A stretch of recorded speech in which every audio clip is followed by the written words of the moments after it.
All filled up with water. You can see we got quite a bit of water in there. That's quite a bit of weight. Let's see what we got going on underneath here. See if we got any leaks or anything.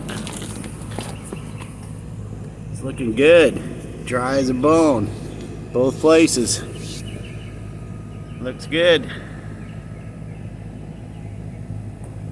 Like I said, the patch doesn't look pretty, but it's not leaking, so that's the main thing. We got this other one over here. No water dripping out of that. I was a little worried we might have some little pinholes or something on here, but not seeing anything. Looks good, looks good.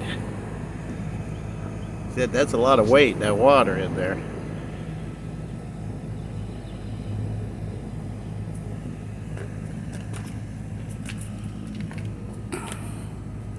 You can see quite a bit of water in there.